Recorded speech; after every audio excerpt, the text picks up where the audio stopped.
The Bitcoin Group, the American original. For over the last 10 years, the sharpest Satoshis, the best Bitcoins, the hardest cryptocurrency talk.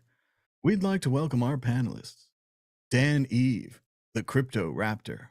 Howdy, howdy, Bitcoin peeps. And I'm Thomas Hunt from the World Crypto Network.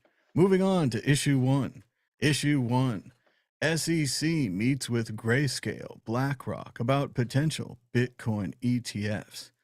The SEC is formally engaging with asset managers ahead of a much anticipated decision on whether the regulator will allow a Bitcoin exchange traded fund. SEC officials also met with representatives from BlackRock and the NASDAQ on Wednesday, according to a separate memo. The growing confidence in the market that a Bitcoin ETF will eventually be approved appears to have boosted the price of Bitcoin. Dan Eve, we talk about ETFs all the time, but now the SEC is quote unquote meeting with them, and the inside sources on the Twitter boxes say that it's going to be approved, that everyone's going to be approved, that it's going to be like a land rush, and the only problem is going to be too much Bitcoin ETF advertising. You're going to be seeing too many people on CNBC advertising, have you invested yet? Have you put your fortune in a safe place with a Bitcoin ETF from BlackRock, from Grayscale, from Valkyrie, from every country and company?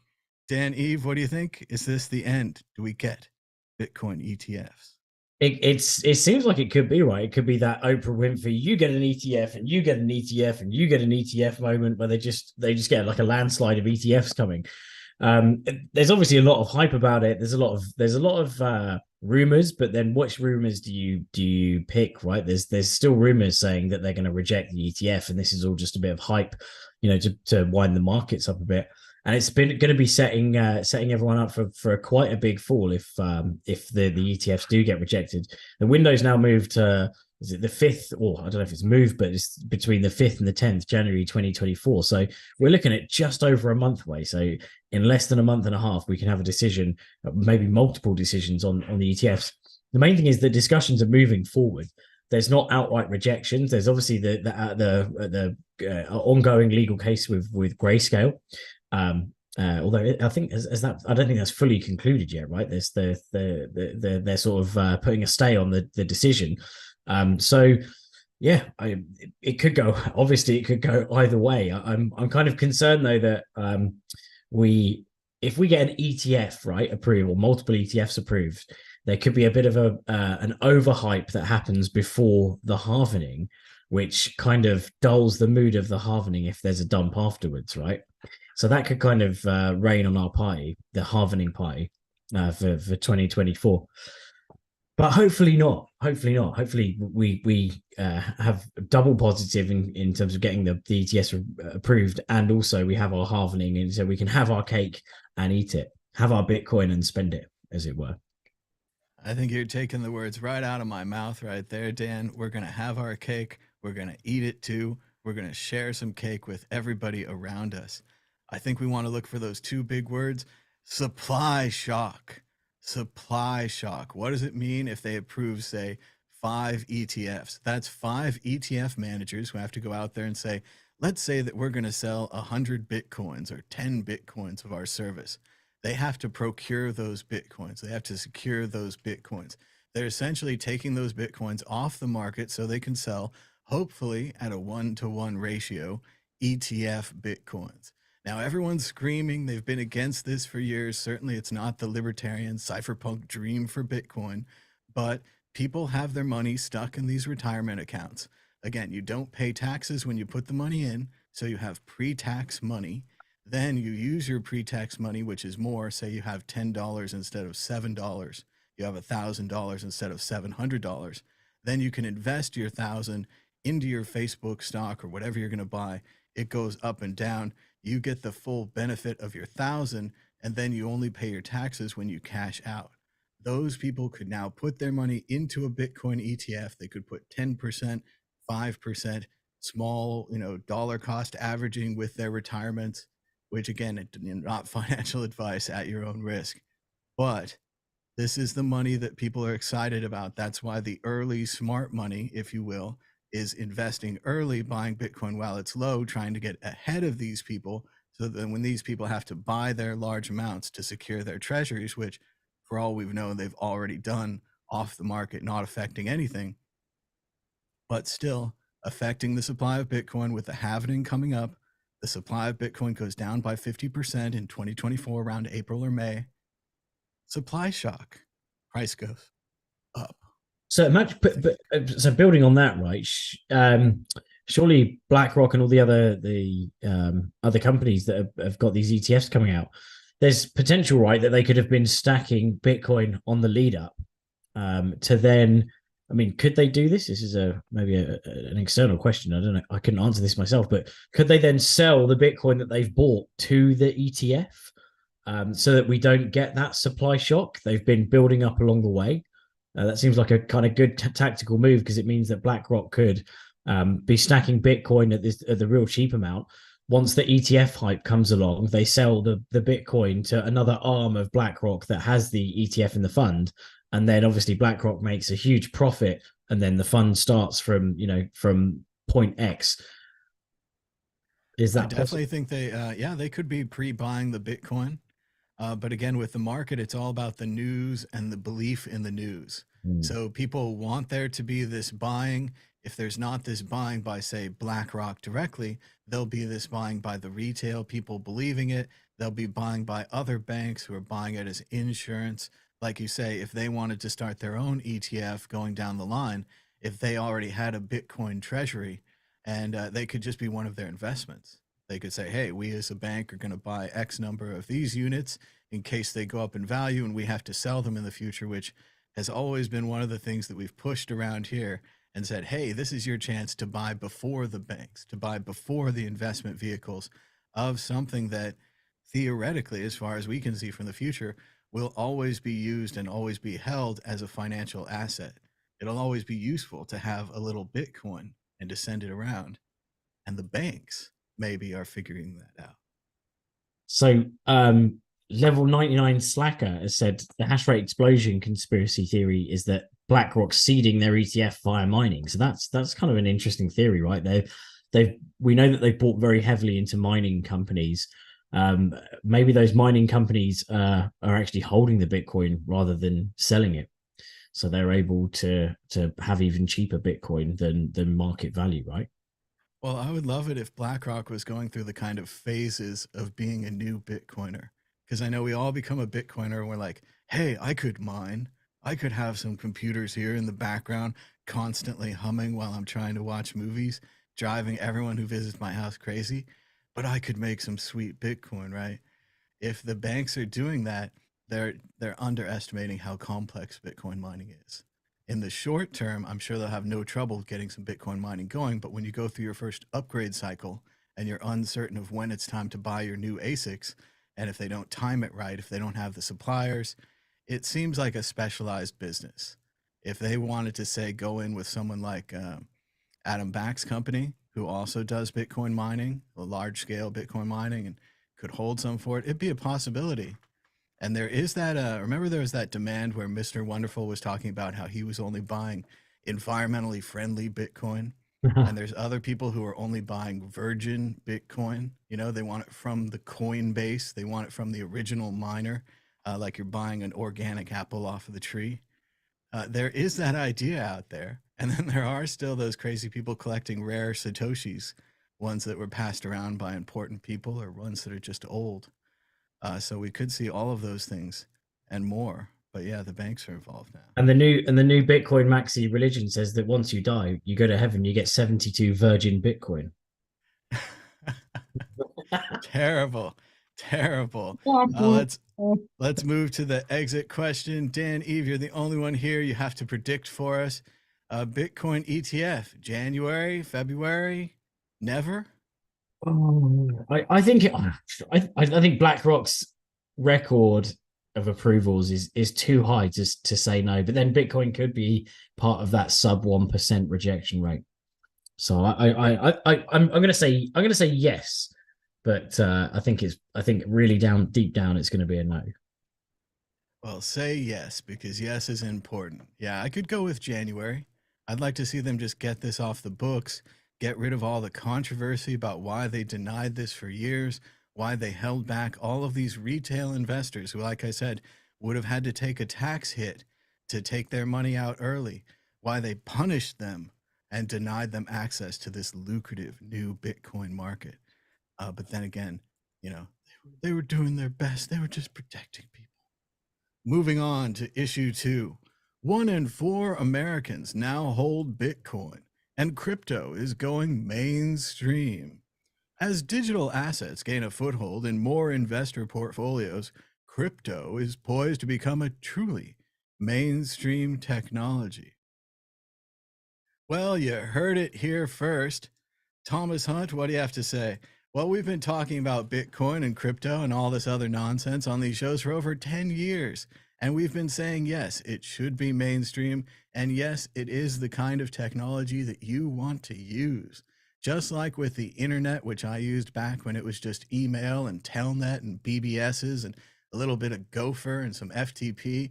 And then when HTTP came out, you were like, whoa, that's nice. You can link to things. Anyway, crypto is the same things, except now you can link to money. You can send money around as easily as an ebook, as easily as a streaming file or a YouTube video. You now have the power of money. Like President Obama said, you have a Swiss bank account in your pocket. He meant it as a negative thing. We're seeing it as a positive. Yes, you might lose your Swiss bank account if you don't keep track of your words, your key. If you let someone else, like a Coinbase or someone, hold your key for you, you might lose access to it. But if you're an adult and you want to play with adult money, welcome to Bitcoin and welcome to the mainstream America. Welcome aboard. We've been waiting. Dan Eve, what do you think? 1 in 4 Americans now hold Bitcoin. Crypto is mainstream. That does seem really high. I mean, I haven't dug down into it, but the 1 in 4 is a huge amount. I mean, think about how many people that you know outside of Bitcoin. That's only 25%. It's not that much. Yeah, but still, think about how many people you know outside of Bitcoin. Do you think they own 25% of those people own Bitcoin?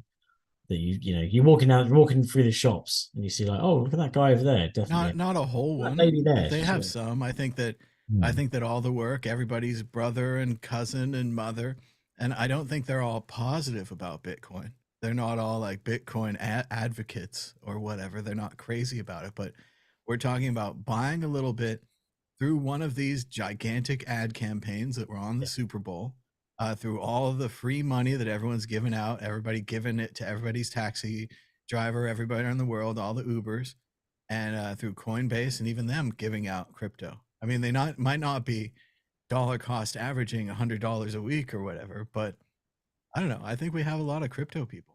They're not happy. I don't think we have like, it's not like we have 100% happy crypto people. That's different. Definitely a shout out to the Bitcoin disciples who in the form of like Uber drivers and taxi drivers, because they're definitely the most likely people to suddenly start shilling you Bitcoin. And every now and then you'll get one that tries to give you like a ref link, like a shill link for some sort of like WorldCoin, OneCoin type thing, and you've got to explain to them that it's definitely not Bitcoin. But fair play to them. Or Mimble Wimble.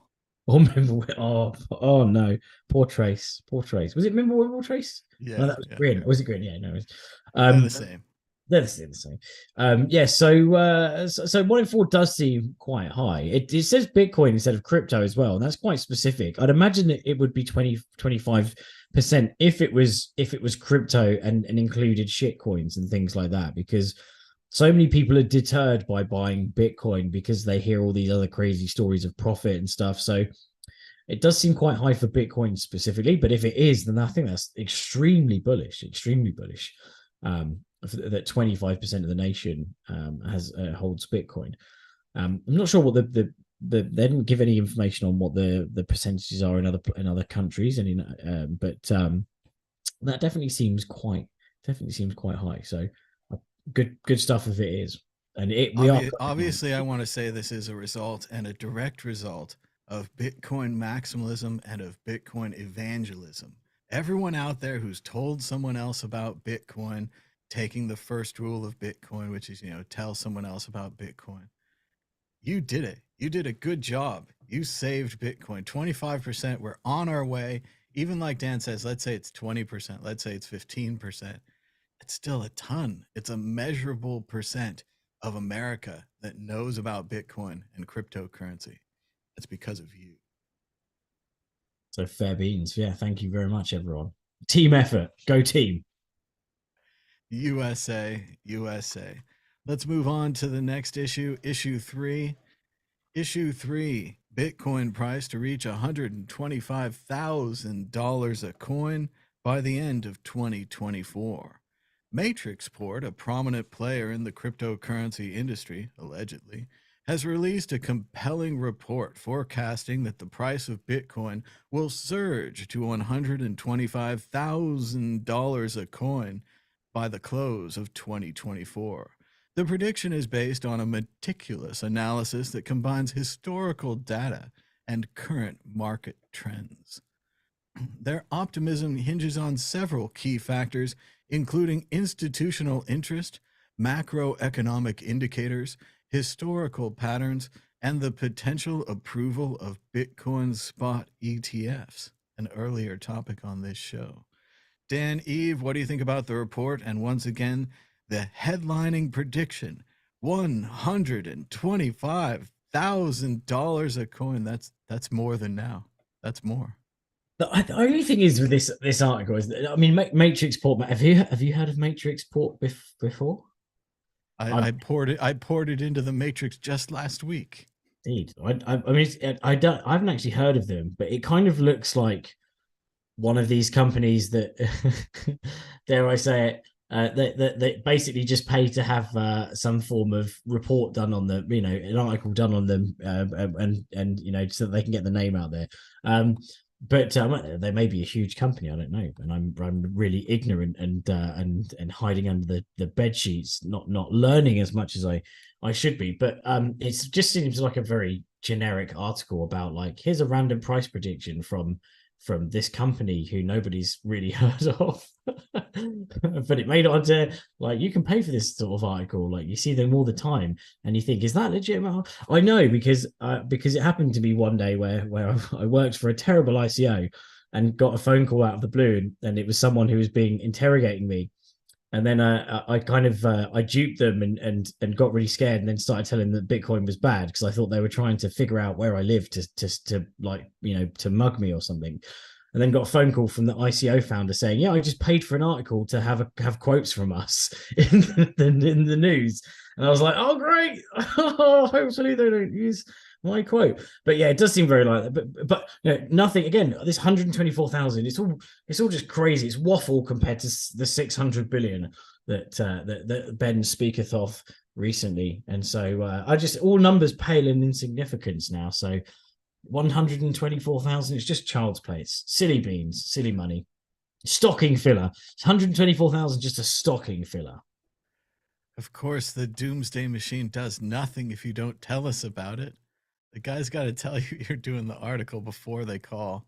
That's a tragic mistake there, Dimitri. Tragic mistake, the doomsday machine. But yes, the price, $120,000 a coin.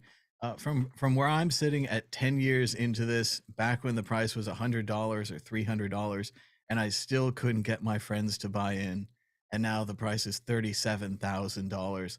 It already seems like an insane ride, and an insane ride that's only getting crazier, right?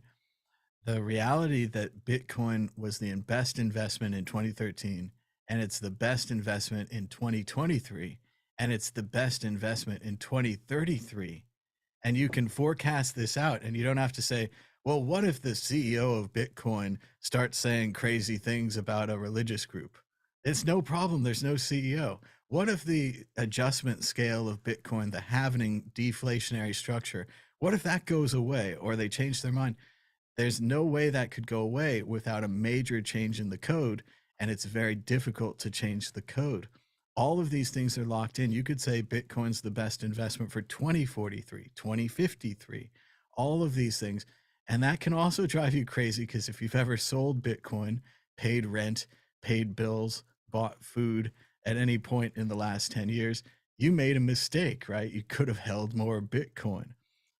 This keeps being true. It's painful to people right now. If we want to say right now, you could get possibly, again, not financial advice, possibly 4 times your money in about a year or two if you don't need to see that money again.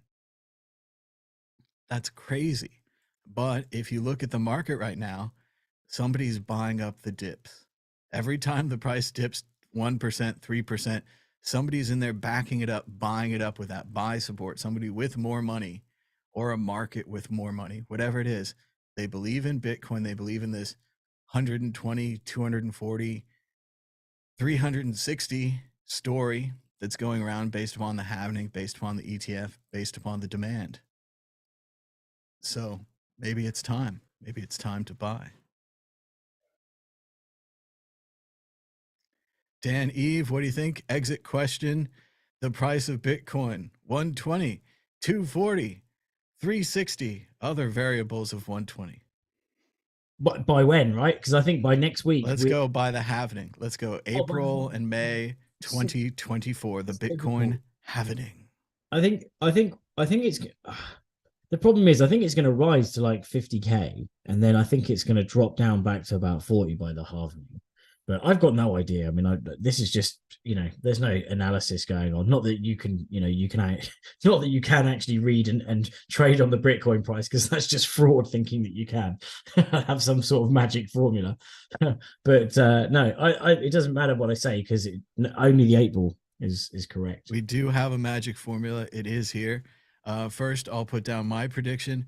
It's very tough, like you say, Dan, to predict based upon the halving under normal situations. Adam Back has predicted 100K before the halving, and that might be because of these Bitcoin ETFs and the wider knowledge around Bitcoin.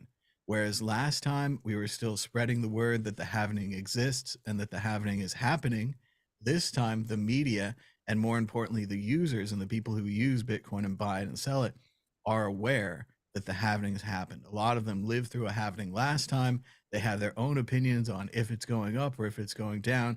It's a lot of it is, will it repeat what it did last time or will it be different?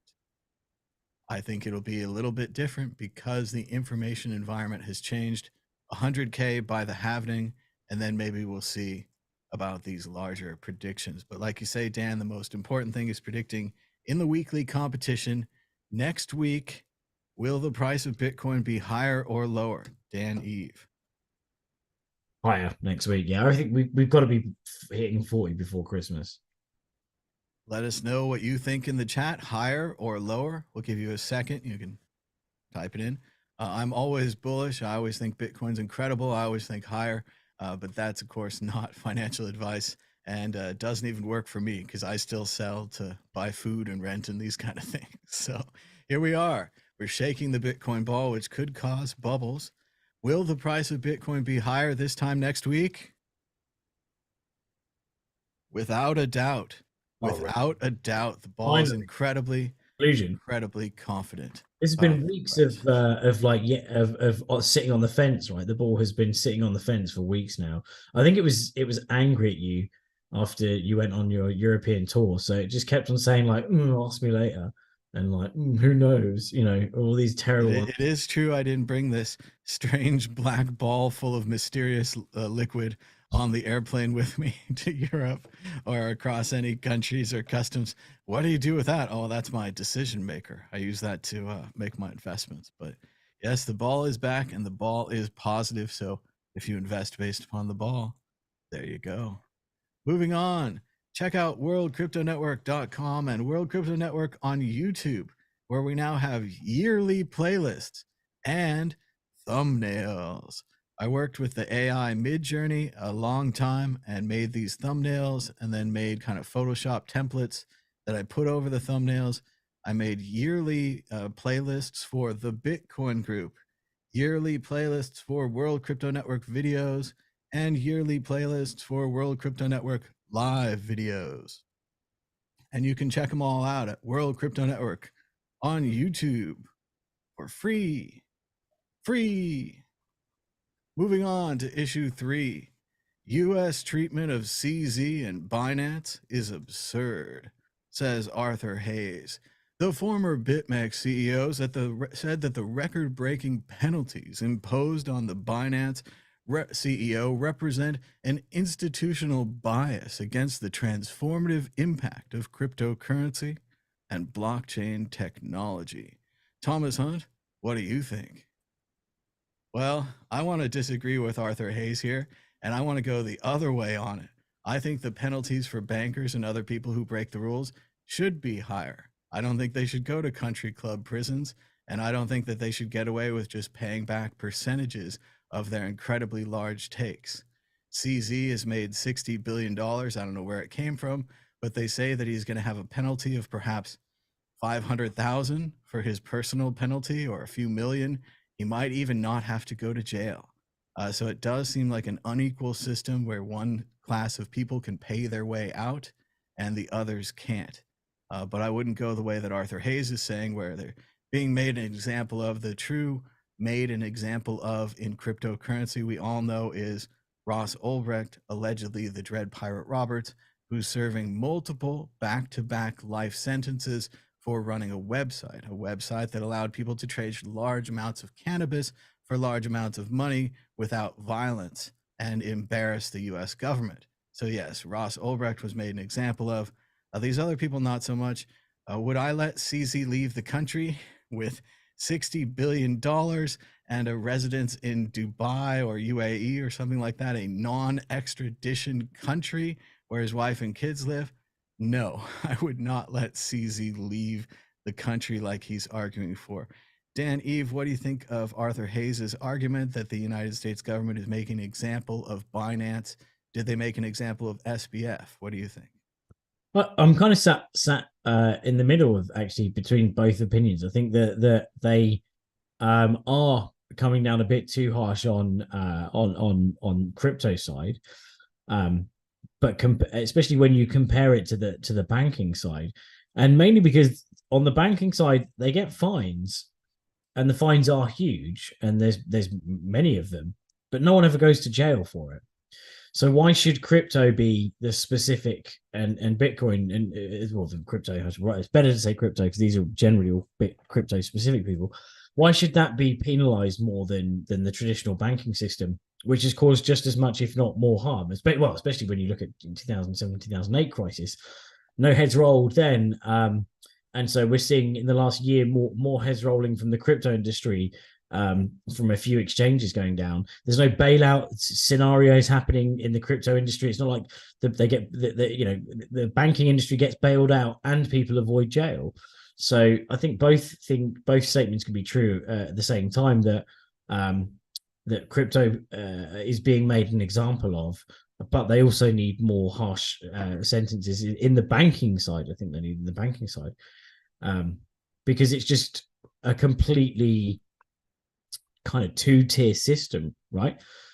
You've got people going to jail for, and obviously Ross. I think Ross is a difficult comparison because he ran a marketplace, and you could say that there's plenty of examples of other people who ran marketplaces, whether online or offline, where they sold things that were potentially nefarious, and so there's lots of extreme sentences in those circumstances and really light sentences in those circumstances. Whereas, and obviously, as you recall, Dan, the head of Craigslist, the head of eBay, were jailed for what was sold on their website, for the things that happened on their websites.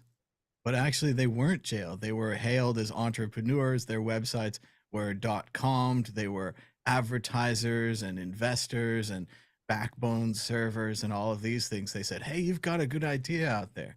Even Napster, Sean Fanning, back in the day, they said, it took them a while, but eventually they said, hey, we could run Napster for the good of the music industry. We could have a version of Napster that people could use that would have approved music in it, and they could use the sharing functions and the shared library and kind of these social music listening ideas that were coming out early in the idea. They could use that now. Yeah, and that definitely cottoned on is, Spotify and who buys CDs anymore? Do they even sell CDs? I don't think they do they? This was basically all Where do you even put one if someone gives you one? yeah. I watched like some I don't know if it was TikTok. I don't have TikTok, but it was some shared video, and it was like some young Taylor Swift fans who just been given a CD, and they were like, "Whoa, what is this?" And they were like trying to get this CD out without breaking it, and not knowing what a CD was. Like, it's crazy how the technology's moved on, right? You just send bytes in a computer rather than an actual physical CD copy. Well, and the idea of getting up and getting something off a shelf, taking it out of the case and putting it into the player, that's impossible. No one could ever do that. Like, I pick things on a remote, let alone if you're really an old person, you're like, I remember going to the video store, looking at the box covers for, 100 movies and coming home with one movie. That's Yeah. all you'd have. That's all you'd have to watch. Now you can have all the movies, and you can download them in seconds. I saw there is a joke that I want to share that or a tweet or something like that, but it just made me feel really old, as did the person who got sent this email. But they said they're obviously a teacher, and it says, "Good afternoon, Professor. Hope you had a good break. I was wondering if it would be acceptable to use sources from the late 1900s for the final paper." The late 1900s CDs. I found an interesting paper from 1994, and it you suddenly think the late 1900s, man. That's so old. But then pretty much CDs pretty much evaporated just in the mid 2000s. It seems so long ago that we had Napster that was just breaking through, and the other sharing files, P2P file sharing, LimeWire, and all those. But they're a thing of the past now. They've been usurped because we've got services like Spotify and Deezer and all these other ones, and Apple Music. But yeah, it's insane Things have changed quite a lot very quickly, Dan. I recently bought I don't like all these variants of Monopoly, but they finally sold me a variant of Monopoly that I could buy.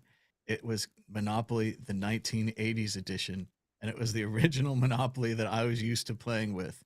And I bought it because I wanted to have the real one because I'm afraid of what they'll get now. It'll be one with credit cards, or the values will be inflated. It'll be tens of thousands or hundreds of thousands of dollars, or they'll change the name of Ventnor Avenue because John Ventnor was a racist. Or, you have no idea what could happen to the games these days. But we need to get back on topic. We need to go to the exit question. Dan, Eve, I've already answered part of this, but what do you think? Should CZ be allowed to leave the country before his trial? And forced prediction, will the judge allow it? I think, hasn't the judge already ruled that he is a flight risk? I think he may have done, which I thought was quite odd because he could potentially be it could be a flight risk, but he'd be really dumb to be a flight risk because I think he's got such a sweetheart deal coming that's going to shock everyone. Because although FTX kind of was in the hands of as many politicians as he could to get an even share of whoever was in power at the time, or however he tried to calculate things, CZ, there's been no talk about CZ doing any form of donations or trying to buy anyone under the table, but it just seems like he's going to come out with some kind of sweetheart deal, and so letting him leave the country wouldn't be so bad because they know they're going to get him back eventually. And the US has got such tight extradition sort of partnerships with other countries. There's not many that they aren't able to reach that long arm of the law and pull people back from. Well, I would go on the other side. I think he already has an incredibly sweetheart deal in that Binance, the company, is continuing. We've all seen this in the past where companies like Binance or Coinbase or Facebook or others move fast and break things. Binance, seemingly from these descriptions, broke the law several times and paid a small fine, got away with it, gets to keep doing business.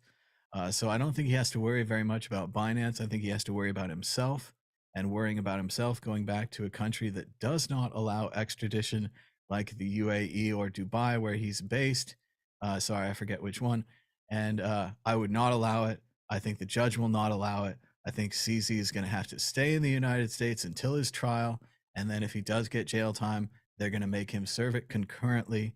This is no doubt unfortunate for him personally. He won't be able to visit his family. But like you say, Dan, I think he's already got a sweet deal saving his company, and he's likely to get a sweet deal on the jail time as well. Let's move on to the next issue. Issue 4, Sam Bankman-Fried. Tiffany Fong's complicated relationship with Sam Bankman-Fried included getting yelled at by his mother. Tiffany Fong was visiting Sam Bankman-Fried at his house, where they talked about his personal life, his childhood, her childhood, and they just hung out all the time, just like BFFs, with a guy who's on house arrest and who's about to go to jail for stealing allegedly $5 billion. Totally normal thing, happens all the time. Then she wrote blog entries and calls herself a journalist after this.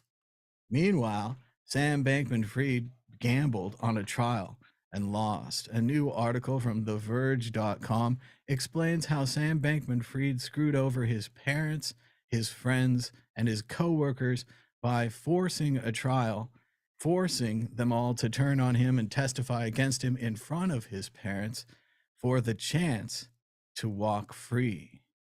Dan, Eve, what do you think about these new articles about Tiffany Fong and the parents of SBF?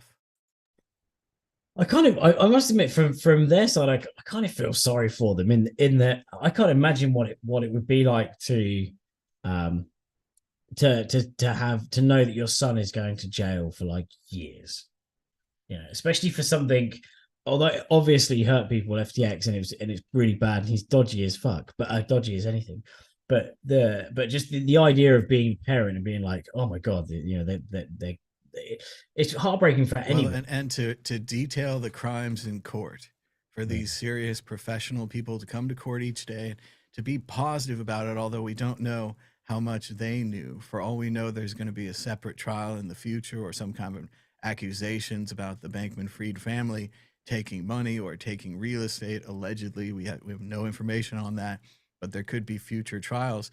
But if they're unaware, they're sitting there seeing their son who went to MIT and he's a big student and a big star and he's running this $1 billion company and he's friends with Tom Brady, and they're just seeing it destroyed on the stand, witness after witness. He's just my son, Sammy. He was into altruism. He just wanted to do good in the world. So yeah, it depends how clued up they are, right? I think there was some talk of his dad being paid huge bonuses to just like be an advisor sort of thing, like, oh, I'm an advisor, and then got paid. He was supposed to get a $1 million bonus or something, or salary. They gave him $100,000, and he said, what's this about only $100K? I'm gonna loop your mother into the email chain, and then I'm not sure we know. Oh, that's it. Yeah. I'm only getting 100K. You tell your mama I'm only getting 100K. Yeah, no, that's it. Sam, your father tells me he's only getting 100K. Obviously, with American accents. He's only getting 100K. Obviously, you're not getting any chips and beans for tea. Yeah, she didn't seem that I just feel for them as parents. They obviously knew some things about what was going on, but maybe not how slapdash it was. They probably had this sort of ignorance that, he went to MIT. He obviously knew what, he's doing. He knows what's right. He knows what's wrong and what he can get away with. He wouldn't have done something that stupid. They could be that level. But at the same time, even card counters get away with it when they go to MIT, according to the movie 21 with Kevin Spacey. But yes, MIT licensed to steal. That's it. Isn't everything on the MIT open source license, right? So, fraud is now open source. It's totally cool because people at MIT did it and got away with it. Yeah, I kind of feel for them. The Tiffany Fong thing seems quite interesting because that's a headline. I hadn't heard of her before, Sam Bankman-Fried. And if you go to her Twitter profile, the headline sort of snapshot is a news article. It's like a screenshot of a newspaper. It's not even a newspaper. It's a screenshot of a newspaper. You can tell because it's all grainy. And it says Tiffany Fong, a crypto influencer who befriended the FTX founder after he was arrested. he obviously doesn't really have his wits about him, because a temptress came in and it was like there was no like sexual sorcery between us, and he let me know about some of his polyamorous fingering all the pie stuff by the sounds of it, but didn't say that he fancied her. But it seems like she definitely kind of she kind of went along that line. It seems like she went along that line of kind of befriending him to maybe say there's a bit of romance before jail. Your sort of last jail time fling. Hopefully you can forget about the beautiful Caroline Ellison that's racing around your mind every day in sexy lingerie, and just think about me, Tiffany Fong, while I'm interviewing you and getting you to Well, open and up. it's obviously an emotional romance. They're Oh talking yeah. about their childhood. He showed her his teddy bear. This is a potentially on the autism scale type individual, very in a obviously a very compromised and dangerous position. He shouldn't have been doing any of those interviews publicly, let alone having this person over to his house and telling her his secrets. It's bizarre. Ironically, all these interviews he did, he got fucked by everyone, but not getting fucked. Well, just and talking. I don't know that we want to go there, but is it better if she has a relationship with him? If she goes in and she's a blogger, but she falls in love with Sam Bankman-Fried, and then she does that, and then she writes the story? Or is it worse if she doesn't have emotions for him and she's just hanging out with him? Maybe she likes him as a friend, maybe she likes him as a human being. But then you see these kind of stories and you see these kind of things where she's essentially leaking details about his past. She's like, "Oh, I have this insider scoop," and she's using his past Yeah, like but a we're definitely media friends. thing. Yeah, Yeah, not like friends. give me So more info. But we're definitely friends. We're definitely friends. Sam, I'm your best friend. I wouldn't do that to you. I wouldn't do that to you. I'm your BFF. I'm here. yeah, I don't like it. I don't like it. I wouldn't invite her in if she came over and knocked on the door. We wouldn't have a slumber Go that party. far. I mean, I'd just be a You bit know, more. just me personally. I don't know. You guys could let us know in the chat. I want to go over the topic a little bit, Dan. Not only did he embarrass his parents in court, he embarrassed and destroyed his relationships with his friends who were his coworkers. We talked about this before. Sam's brother's friend from math camp, his other friend that he knew, this girl he knew from college. These are his people in his circle, and he brought them in to be his company. Now, his company was set up in a questionable manner, it seems. It seems that the money was commingled and so forth, but he should have known this. And like I'm saying about Ross Ulbricht, who is also not in a non-extradition country, who is in the United States, who is in San Francisco, you have to have an end game for these things if you're going to be a big time Doctor Doom criminal enterprise. If Sam was going to take the money from the cookie jar and give it to Tom Brady and Giselle, which is worth it, he should have a plan for it. And the plan that you're going to try to get off on trial and you're going to try to trick the jury at the last minute destroys his relationships with all his coworkers, all of his friends who had to essentially turn state's evidence. They had no other option to try to save themselves. Whereas in another reality, Sam could have fallen on his sword and said, I made some mistakes. I made some whoopsies. I'm dumb and young. And he could have gotten perhaps a smaller sentence. Exit question. What do you think about that, Dan? Would he have gotten a smaller sentence if he had fallen on his sword? Yeah, right. Because that's by default. I've never understood that. I genuinely have never understood the fact that if you admit to a crime, you get less of a sentence. Because surely, like, the sentence should be based on how guilty you are, and really how likely you are to go on and affect society in the same way when you come out, right? Like, if you're a murderer and you're like, oh, I'm really sorry, but I'm it's quite likely that it's Unfortunately, I think part of it is the difficulty in proving crimes, not just murder, but financial crimes or any crimes at all, because not everyone's not watched with a video camera yet. We're getting there. We're very close. But if you're not watched with a video camera all the time, and also we have this strange idea in the court system about mens rea, about mindset of like, were you planning to murder the guy, or did you get pissed off because he cut you off in traffic and you had a moment of murder thoughts, or were you planning it beforehand and you knew his route and so forth? So it does affect the mindset, and then also they want to know where the other bodies are buried. maybe SBF has a Bitcoin account with 100 Bitcoin or 1,000 Ethereum or big money locked away somewhere that he could give to the bankruptcy fund that he could use as a negotiating chip in a plea bargain deal if he had done the plea bargain status, if he had the strength to say, I effed up, I'm guilty, I'm going to go to jail. Don't ruin my friends. Don't ruin my family.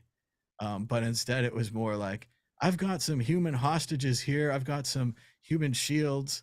I've got the family shield, the friend shield, and I'm going to put them up because maybe, I'm not even sure it was a jury trial. I thought it was a judge trial. Maybe the judge will believe my side, that I just kind of whoopsied and I wasn't in charge and I was doing a lot of things, but I certainly wasn't running my $50 billion company. And I didn't know how much money we had every night when I went to bed, which is insane to think about. If you think about, like, your job is running a company, well, you'd have one of those dashboard websites that you look at all the time. You'd be like, how much came in today? How much went out? How much do we owe? How much do we have? And you would just know these numbers, one would assume, as a CEO type person. But what do you think, Dan?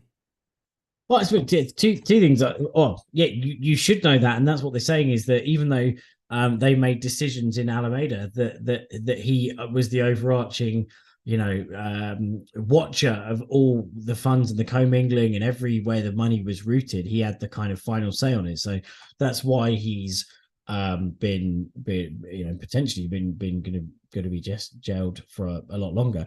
But two things that were quite pertinent. One of them was that Tiffany Fong said that the kind of sad thing about the whole affair, terrible word to use, but the relationship with SBF and finding out about him was that he was generally a lonely person. He seemed like he was quite outgoing, and he had his fingers in all the pies, as it were, polyamorous. All It's those so pies, shocking. It's shocking how everyone's lonely and everyone's sad, especially that he would be lonely and sad, like I said, on this crash course to destroy his family and friends and parents in a trial. Yes. Drove a Nissan Sunny. So how many people who drive a Nissan Sunny are really happy and outgoing?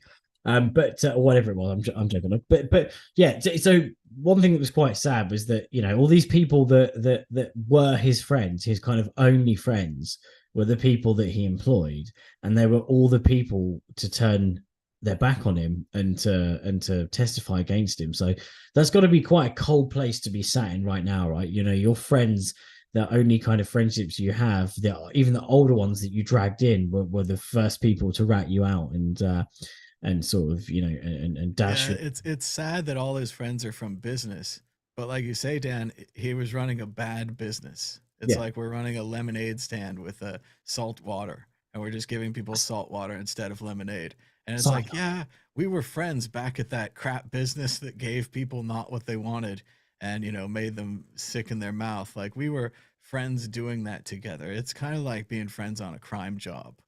And I think that maybe that's what it came down to, is that there's just no friends in crime, and that everybody pulls out their guns and they all can't trust each other, and the prisoner's dilemma, and most of them went rat, yeah. and SBF didn't go rat. I wonder what his parents thought about sending him off on this trial, which we all thought was a fool's errand, especially having heard these bizarre conversations that he had with every this and that podcaster, especially, of course, CoffeeZilla, who Yeah. got him to admit that he had co-mixed client funds from the beginning, that he had a casual attitude towards something which, you don't have to be an accountant to know that client funds should be kept separate, especially the ones that should not be invested, that you're just holding for your customers. They should not be invested. It's not, you don't have to be a rocket scientist or any kind of industry specialist to know this. But SBF had already convicted himself in the public. One could certainly look at those interviews and say, why would you go to trial with this? Like, let's get a deal. Like, it's not going to be a great deal. And like I said, maybe he's got some special bodies he could explain to them. He could help the ex Enron guy figure out the mess of the company. But he was belligerent, and he was strong. And now he's facing, what was it, last 20 to 40 years, perhaps a life behind bars. We'll see what happens. Probably not the last time we talk about Sam Bankman-Fried. Moving on to issue 5, bonus issue. Ethereum's Vitalik Buterin says, if AI turns on us, even Mars may not be safe. AI development needs to prioritize human intention for positive outcomes, not just profit maximalization, says Vitalik Buterin. Vitalik Buterin. An early version of this article said that Vitalik said that human beings were generally good. And I would like to believe that as well. There's been some hot developments in the AI space. No doubt you guys have been watching OpenAI, the nonprofit company that produces ChatGPT, had a revolution by their board, including a researcher named Ilya. The rebels wanted Sam Altman out, the CEO, formerly from Y Combinator, the startup factory. They fired Altman on Friday. He was reinstated by Monday. The board was overthrown. The employees backed Altman. Behind the scenes, there are rumors and worries that they have developed general intelligence, artificial AGI, artificial general intelligence, which is reasoning. If you use the current chat GPT, you can tell it's kind of regurgitating back information. Reasoning would be if you gave it sticks and flint and stone and it put them together and made a fire. Reasoning AI could be potentially dangerous for humanity. Dan, Eve, what do you think about the OpenAI situation, Vitalik's interesting words, and the future of humans and AI? I'm a bit more skeptical about this, to be honest. I think that, as in negative, pessimistic, because I just think that humans are innately kind of dumb, like in the most intelligent, right? And it's like you go back to that. I know that it's a hot topic, kind of, but because it's been floating around recently. But when Jack Ma and Elon were talking, and Jack Ma was like, "Humans are really clever. They can be more intelligent than the machine," or something crazy like that. And Elon's like, no. And I kind of I'm with Elon on that one. Like if a machine knows that, I mean, even a kid can manipulate you in a certain way if it finds how, and you can be the most intelligent person ever. I see it with parents, not with me. I'm really dumb. My kids take advantage of me all the time, and they're like 1 and 4.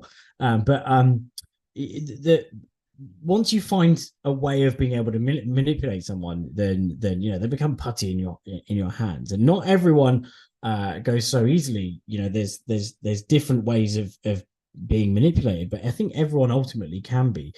And whilst I don't believe in some sort of secret formula of the computer can just say a string of sentence, a sentence or a phrase or something, and then suddenly the human is there, then theirs.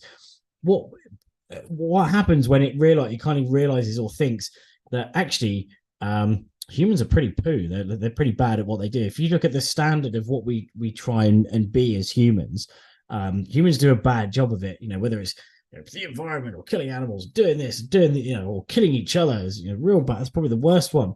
How can you stop that? If you were a computer, you'd be like, well, I just like put loads of crazy controls and measures in place that they can't actually defend themselves, and they've got to be caged and stuff.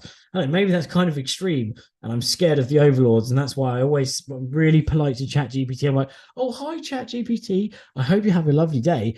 Just because one day when it becomes sentient, it doesn't try and kill me, or it at least has mercy on me. Because I'm like, hey, I was really polite to you when I was using you as ChatGPT. Can you not kill me now, or at least spare me, and I'll be your like robot, human slave to the robots. But humans are nice people overall. I think there's more nice humans than bad humans, but the idea, maybe that's the great filter, right? Isn't there a great filter, the Fermi paradox? Like, why haven't we heard of the aliens yet? And maybe we've been thinking about all these external factors, whether they're suns reaching the end of their life and they expand, and then the earth gets swallowed in the expanding sun, and everyone burns, or there's a stray planet that comes in and whacks into your planet or puts everything out kilter, and then everyone dies.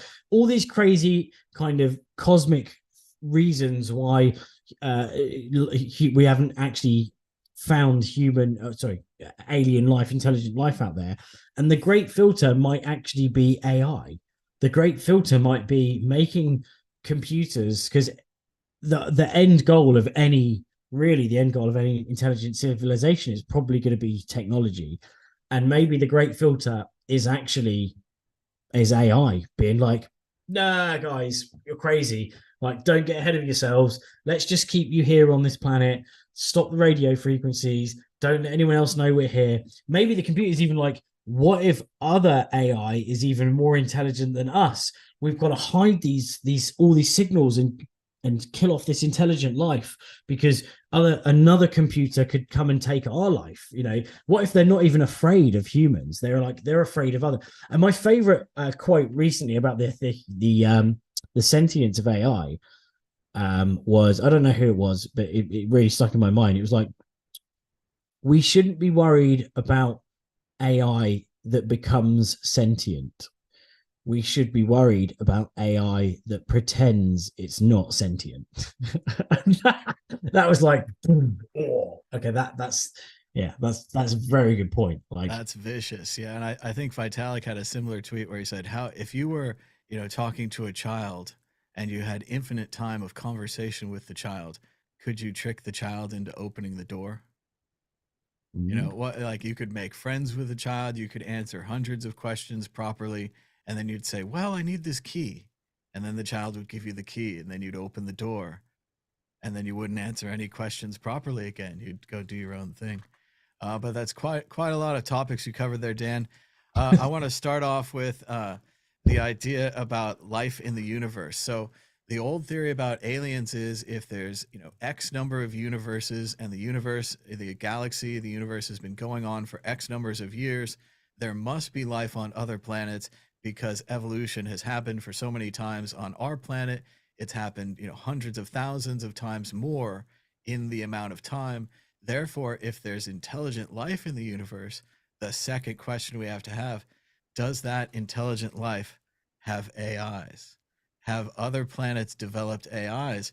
And then we go through a series of science fiction books. In Dune, they were afraid of AI. They had trouble in the past. They had banned computers from getting too smart.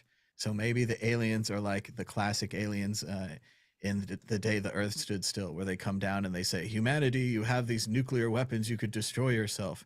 Maybe in the same way, they come down and they say, humanity, you have this AI, you could destroy yourself. And maybe even the universe, if the AI gets out and it becomes the Borg. Now that we're into Star Trek, we got to talk about First Contact. Historically, Star Trek history, First Contact was done when a world broke the warp barrier, when they developed warp drive. We've speculated on this show that Bitcoin is so incredibly enhanced and so perfect as a currency, perhaps it is otherworldly. Perhaps Bitcoin is the warp drive, the AI, but a positive warp drive, one that brings you into a community of planets by allowing you to trade with them, because they would have their own Bitcoin type systems. And if we would just adopt total Bitcoin adoption here in the world, suddenly the aliens would appear. So there's a lot going on there. But I think when we go about it with human beings, I would like to believe that human beings are more good than bad. I'd also like to believe that believing they're good or believing they're bad creates a worldview that then affects how other things happen. So if you start going, humans are bad, everything in your world becomes dark and bad. If you go, humans are good, they're pretty good, I think that things could go better, and things could go better for humanity. So I think we should always be trying to be good, always be trying to be on that scale. I think that you can tell humans are good when we have a crisis. We all come together, everyone shares, they give people bottles of water, they pull people out of wreckage, people that they don't know, people from other classes and races and other planets, parts of the world, all kinds of people, they save them in a crisis. I think the problem becomes when we go back to normal and we put on our airs and we go into our little houses with our little cars and things, and we think that we're different than other people, that we're in a different group. And I think this problem is amplified when people have more wealth. They become in much different groups. They eat differently. They wear different clothes. They go different places. This separates humanity. I think that's a negative. I think we need to bring humanity together and find the things that we agree on. And the first thing we have to agree on is that humans are good, so that we can work together. Because otherwise, if you have this negative view, you're always going to be looking for the backstab. And if you're always looking for the backstab, you're not really focused on our goal of the goodness. You're not giving 100% to the goodness. You're holding 10% back, in case they backstab me. So I think that negative view, and again, more of this can be found in the Twilight Zone. You got to watch episodes of the Twilight Zone and think out these thought experiments that really come down to man versus man or woman versus woman and so forth. So with the AI, I agree with Vitalik. I think we need AI that thinks that humans are pets, not meat. He's actually more optimistic than I am on that. He thinks that we could be like friendly pets or that we could be on the same scale. But I think that if the AI is really as smart as the AI is theorized to be, we're not going to be a match for it. We're not going to be able to entertain it. As Vonnegut said, what you want to do is to entertain God. On the tombstone for man in one of his books, he said, here lies man. God could never tell what he was going to do next. And that's what I think that humanity could be for the AI. Unfortunately, we could be that for messes. We can cause messes like nobody's business, and that could, piss off the AI. I'd like to think that we're also that for good things. We can think of good things. We can think of ways to improve our world and our universe, and that maybe the AI could do that with us together. In the short term, though, it's going to upend our society. It's going to ruin a bunch of people's jobs. They're all going to go away at first. Right now, the AI seems like an enhancement, like a robot arm or robot vision. But the problem is we're kind of training it with all these prompts. And eventually, it won't need us to put those prompts in anymore. That's when things get really scary, especially if you're like a cyberpunk or a loner or an individualist or a libertarian, and you're used to being one person separate and disconnected from the matrix. Because that's the point where we're going to need horrifying things like universal basic income. This is talked about in Vonnegut's first book, Player Piano, when he worked for General Electric, one of the companies that built the machines that created the computers and created this revolution. He said we have to pay the people to stay home so that they won't smash the machines. It's cheaper to pay them. And we also come back, of course, to the Matrix, where they said in the Matrix that they tried to have an Eden-like, a perfect world for humanity where people wouldn't have to work, but the humans rejected it. They kept waking up. They need strife. They need conflict. Dan, what do you think? Will we try to have this perfect world living in harmony with the AI, having universal basic income, people just philosophizing, making music, enjoying a day in the park? Or do we need strife? Are we going to have that Terminator future where we fight the AI and everything's kind of shitty? I mean, it kind of sounds cool, right? Not having to working, you're not having to working because you have like cyborgs, androids doing all the physical things like cleaning your toilet for you, and AI doing all the like the mental things for you, all the communicating for you. But then, like, how far do you go? Like, oh, you never speak to your mum again because you've just got an AI that does it for you. Like, oh, she talks too much, and then you just get enveloped in this world. Not that I love talking to my mum, by the way. I talk to her. Not that I'm trying to palm her off to AI, but I can see that kind of happening with people, right? Because they get comfortable with not having to interact, and they become too much of a what's the word? Not an introvert, right? They have too much communication that's electronically and kind of distant to the human to human thing, and they can just be like, plug me in. I'd rather have ecstasy every second and for my lifetime than to actually deal with the ups and the downs. But at the end of the day, right, you kind of have to feel the lows to feel high. You've got to know what it's like to feel crap to feel good, or at least that's kind of how it works in my mind. See, not that I like feeling crap, but there's going to come a time where you will probably have the choice, right, to just plug in. And the Matrix kind of hit it on the head. Like, not everyone, because there'll still be people needed to do things, but like, it's kind of like it'll be like a nicer version of euthanasia, right? There'll be like two levels of euthanasia. There'll be end it full stop, or end it by going into some sort of cocoon and just like living an amazing fantasy for the rest of your life. I can make you a rock star for the end of your days. Both are kind of sad. And if only we could just like cut out a lot of the crap in the world that we have to deal with. Maybe like if before you go and get an argument with your friend, there's a robot or something like Demolition Man, where it's like, John Spartan, you have been fined 10 credits for, but like you're just about to get into a heated argument, and the computer's like, calm down, guys, just keep it on the ground, have a nice civilized meal. And then you're like, great job, computer. And that reduces your stress. It can be like your conscience could be literally a little AI kind of droid that kind of flies around, drone, and it's like, yeah, don't do that, mate. Calm down, and everyone's less stressed and more happy. Maybe if we can use it like that rather than just enveloping ourselves in these crazy sci-fi worlds and just kind of essentially dying in the real world, but just living in a dream for the rest of it. That's, I think, a nice compromise would be good. I saw a great chart recently on Twitter. This woman was wearing an Oura ring that could track her stress levels. And she was dealing with a toddler, and she was having a very hard time with the toddler, and he was absolutely breaking down and screaming. But secret trick, the woman wearing the ring had 15 years of yoga experience. And they looked at her little chart, and the point where the toddler went to the maximum, she went to her most calm. She used all of her meditation and her yoga and her years of experience, and she calmed out. And you can see it on the chart. It plummets. Her stress levels plummets because she took control of it. So yes, it would be nice to have an external device that would help us with this. But a lot of these things we can develop on our own.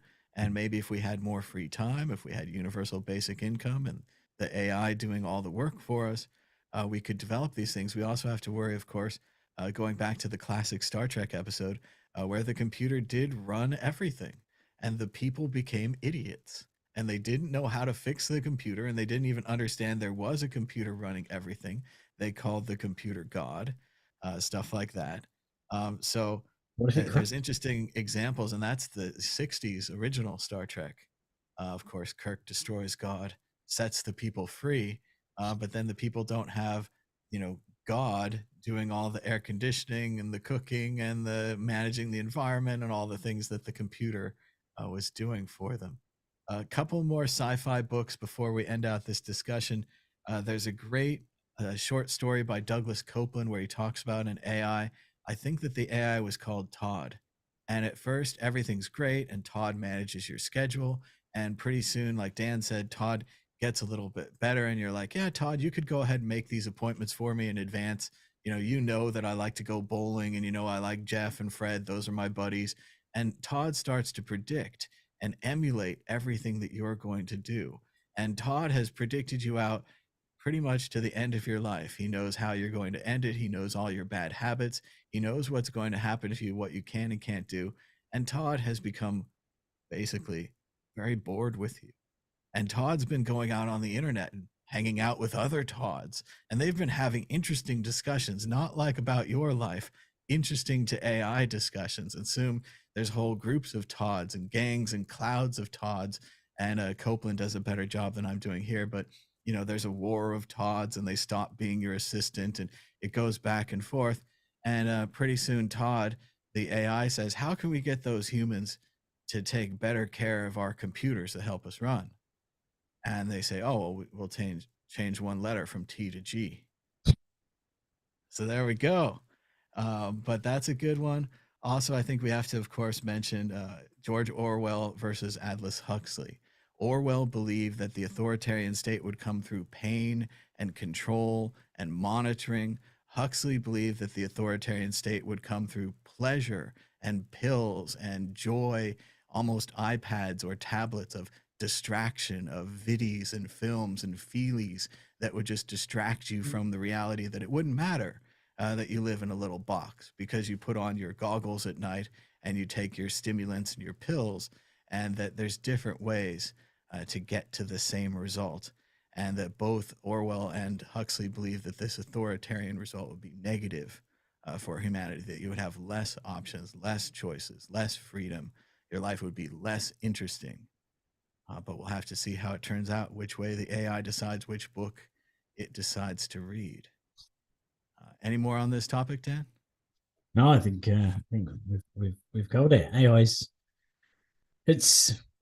it's definitely scary in some respects to see which way it's going to go. I mean, obviously, there's people sat on the fence, and there's people who think that AI is just completely disastrous. There's people that say that AI is just going to see the good side of humanity and it will never turn bad. But the problem is without saying the R word, you've got to kind of think about these things up front, so that you can try and create some sort of non-regulatory framework, but to actually deal with some of the potential impacts if it were to be crazy, right? You've got to have something in place. Not you just to think about that when you're programming it, to have some form of kind of override. I'm simplifying it, but Like the three laws of robotics. Yeah. yeah, exactly that, yeah. But I think it does it is. ignore it? Is it like, does AI go, stupid humans, your three laws, and then just like wafts them aside and like, you're all dead anyway? I don't know. I don't know how it works, but yeah, you've got to at least think about it, right? To kind of prepare yourselves if AI goes crazy. Well, and I do think short term, while it is perhaps something to be afraid of, long term, short term, you've got to dive right in.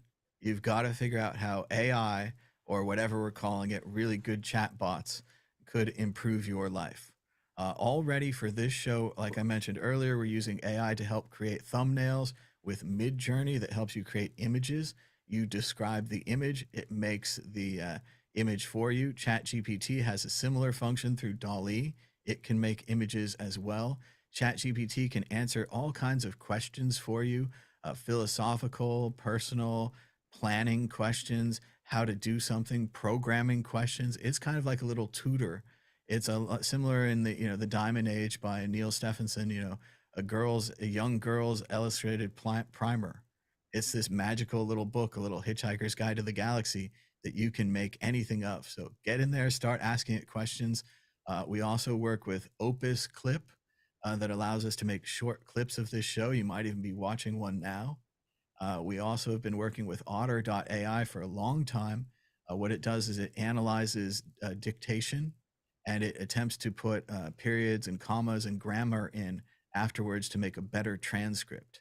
So you got to find where you can improve your life online. And again, these are all computer things. They're not going to help you throw a baseball faster or anything, but you could actually ask ChatGPT how to throw a baseball faster, and it would have information and results. And it does a great job, little bullet points. It's very easy to read. It's very quick to understand. You could even say, don't use jargon, or explain in layman's words, or, explain that slower. It's a very good tutor. And I would suggest that, just like with Bitcoin, just like with the internet and email before, I always tell people you might not have a use for it now, but go learn about it. Go learn everything you can about it. Get involved. Find out which part of it excites you. And maybe there'll be a use for it in the future. Maybe you'll use it for your job or for your work. But Dan, we're running out of time. So we come to you for a prediction or a story of the week. Go ahead, Dan. Oh, I got nada. So I just think that we're going to have a mini bull run until we have a real definite decision. So I think maybe hitting 50, we could even hit 50K by the end of the year, right? What's it, the 1st of December? We've got 31 days to maybe hit 50K, to have a bit of a mini pump, then some rejection. It would be good if it does get approved and we get like an ultra mega bull run from the halvening. But maybe, but who knows? I don't know. I can't predict it. So don't listen to me. Do not take my advice as financial. Definitely not. I urge I, you. I also didn't prepare a story of the week, but just want to go again and show you guys the great thumbnails that Midjourney and I created together. Again, I did this through a process. I do know how to use Photoshop. So what I did is I overlaid the Bitcoin group graphic, as well as you can see the year of the show. If you go to the other Bitcoin group graphics, some of them have thumbnails. I think 2022 has some thumbnails. It's going to show this, but go here. It'll show you that we have thumbnails for those as well. It's really easy. You just type in words like, here's a carpet and a rug. You just type that in. It creates the image for you. If you have a little Photoshop skills, you can overlay it. You can put things on top of it. You can combine it with other images. This is the kind of thing you have to bring to AI. Like, obviously, we could all write a paragraph. If you take your paragraph into AI, it could make it a better paragraph. Places where you can use the AI to improve what you already do, to do it faster, to do it better, to do things that were previously impossible, like generate 100 unique comment responses, and it'll just be like, oh great, thanks for commenting, oh welcome, blah blah blah. it'll do these kind of things where previously you'd have to have a brainstorming session and have a spreadsheet and write down all these comment replies. Here, you get a bunch of them, but then you have to go through and make sure they're really okay, because sometimes the AI produces garbage. So you got to watch out for that. So thanks to everybody for joining us. Be sure to give us a thumbs up down below, push subscribe on the World Crypto Network. Leave us a comment or say hello in the chat. And until next time, bye bye.